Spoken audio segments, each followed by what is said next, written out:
Bonjour, c'est Gilles sur boursicoté.com. Voici l'analyse technique du CAC 40 pour cette journée du mercredi 22 avril 2015. Avec une séance aujourd'hui qui sent la neutralisation. Alors on avait pourtant bien commencé avec une poursuite du mouvement haussier, on avait repris ici un petit peu de la baisse par rapport au niveau d'ouverture, et puis finalement on est venu s'enfoncer ici. Alors on avait une dynamique alors que l'on peut presque voir ici, si on fait un prolongement des plus bas, on avait une dynamique ici qui a été cassée dans la matinée, donc ce qui nous a déclenché un signal baissier. Et bon, on le voit bien ici par rapport à cette bougie, on change du point de vue de la loi de Dow, puisqu'on a des points hauts et points bas inférieurs aux précédents. Alors nous allons voir qu'il ne s'agit pas tout à fait d'un signal de retournement, on a quand même des signaux qui sont un peu antagonistes sur ce graphe. Ça va un petit peu dans les deux sens. Bon, on va détailler tout ça. Toujours est-il que l'on revient chercher ici cette zone de support. Rien n'a été modifié par rapport au précédent graphe. Donc on revient ici chercher la zone de support oblique qui est définie et qui définit la tendance moyen terme. On revient mettre un quasi-contact ici sur la moyenne mobile 20 exponentielle, même si au moment où on était ici sur cette zone, la moyenne mobile était bien plus bas. Bon, on reste encore dans un flux haussier, mais dans une phase de stabilisation. D'ailleurs, on commence à le voir ici d'un point de vue court terme.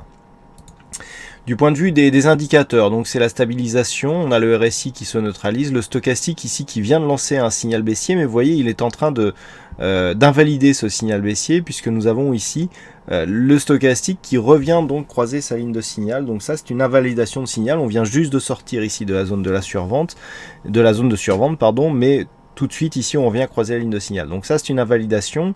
Du point de vue du MACD, on est toujours en dynamique baissière, mais dans une phase de stabilisation. On a très peu d'écart entre ces deux histogrammes, d'autant plus si on replace les histogrammes dans une volatilité, historique.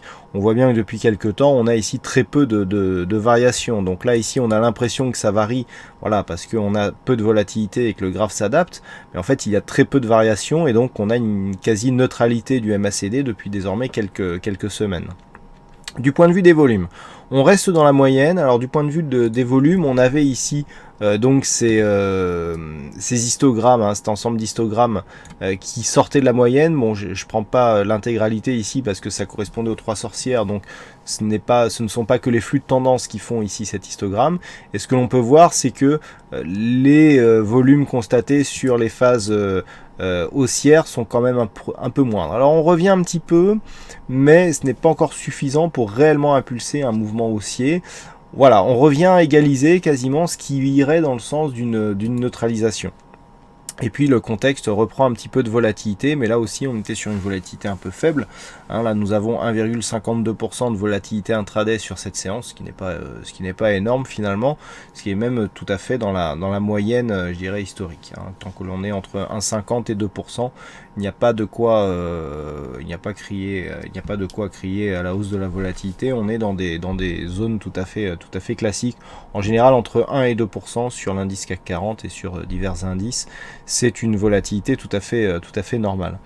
Donc là, on le voit sur ce graphe.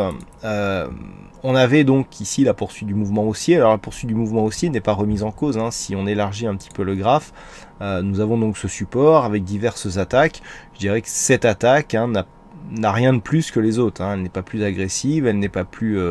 au contraire, on est bien remonté au contact de ce support. Et donc on est dans la continuité. Et par contre, c'est vrai que d'un point de vue court terme, on sent ici qu'on a du mal à remonter. Le flux court terme ici est assez intéressant puisque alors cette partie a déjà été consolidée. Ensuite, on a eu une phase directe ici, donc ce qui nous a permis de tracer les Fibonacci sur les extrêmes. Et donc là ici, on est venu consolider. Suite à cette consolidation, on est venu tester ici la zone 50-61-8 et puis on a commencé à rebondir. Et là, le rebond, lorsque l'on était là ici sur les zones hautes hier, si on était sur un réel rebond technique qui correspondait à une reprise de la dynamique haussière, déjà on aurait dû clôturer un peu plus haut puisque là on avait un beau signal de hausse de dynamique. Je vous disais qu'il ne manquait que les volumes et donc les volumes ne sont pas venus. C'est peut-être ce qui a d'ailleurs provoqué ce retour ici suite à l'inscription d'un plus haut très court terme. Et puis aujourd'hui on valide.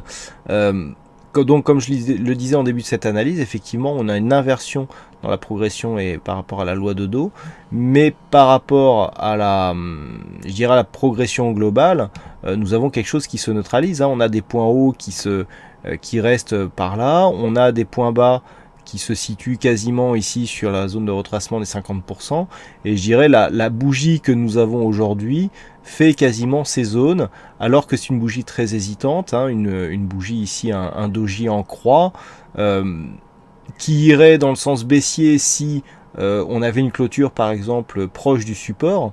Là ça serait différent, mais par contre le fait que l'on ait inscrit ici cette ombre et que l'on soit remonté après le contact du support ne met pas de pression sur ce support, puisque qu'est-ce que cela veut dire? Ça veut dire que sur la phase de baisse ici, eh bien, on a eu des investisseurs qui sont tout de suite venus se placer à l'achat et qui ont fait remonter ces cours.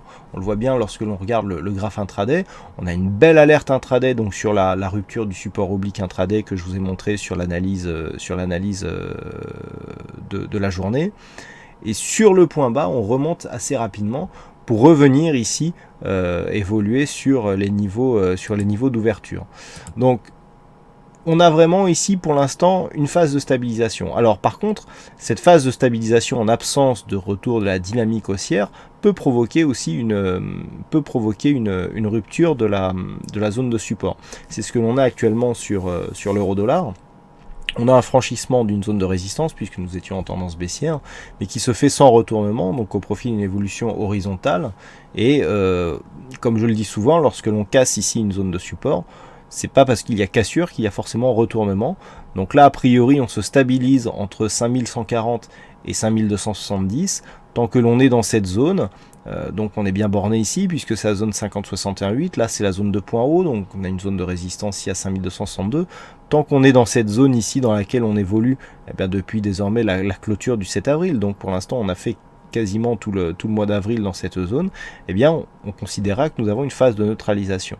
Donc à voir ici si les prochains contacts, comment ils se passent. Si on a des contacts ici qui viennent casser la zone de support, donc ici 5165 pour demain sur le cash, tant que l'on ne vient pas casser ici cette zone des 5138, voire même le plus bas de cette bougie, qui se situe à, alors attendez, voilà, à 5132 points, il n'y a pas d'alerte baissière. Hein, désormais, sur rupture ici de cette zone de support, on aura juste une sortie dynamique. Par contre, une rupture haussière de cette zone des 5270, hein, pour marquer le plus haut par rapport à ici, et bien là, ça relancera la dynamique haussière court terme et moyen terme du coup. Voilà ce que l'on peut dire donc sur cette analyse technique du CAC 40. Alors aujourd'hui, donc il y avait un fixing, c'est Devi qui gagne sur ce fixing. Et puis en ce qui concerne les statistiques, c'est encore une fois assez partagé, puisque nous avons 60% de probabilité antérieure donc d'avoir une bougie haussière pour demain, mais un meilleur potentiel pour une bougie baissière. Donc ce qui nous donne, hein, d'après les statistiques, bien sûr, ce ne sont que des statistiques, une petite bougie haussière ou une grande bougie baissière. Alors on peut avoir aussi le genre de bougie que nous avons là, hein. Nous avons ici par rapport au niveau d'ouverture très peu de potentiel ici à la hausse et beaucoup de potentiel à la baisse, hein. Ça peut nous donner ce genre de bougie. Et pour info, le niveau de clôture étant supérieur au niveau d'ouverture, c'est comme si on avait une bougie haussière, hein, même si on n'a qu'un point de différence, mais voilà. Donc après c'est le potentiel, hein, qu'il faut voir. Effectivement, le fait d'avoir une probabilité plutôt haussière mais avec plus de potentiel à la baisse, ça peut aussi donner ce genre de bougie, c'est-à-dire avec plus d'ombre basse que d'ombre haute. Voilà, donc vous aurez plus de détails sur l'analyse écrite qui paraît tous les soirs. Et puis donc en attendant, je vous souhaite à toutes et à tous une bonne soirée, bonne chance dans vos prochains trades, et on se retrouve donc dès demain pour d'autres analyses techniques sur le site boursicoté.com. Bonne soirée à tous.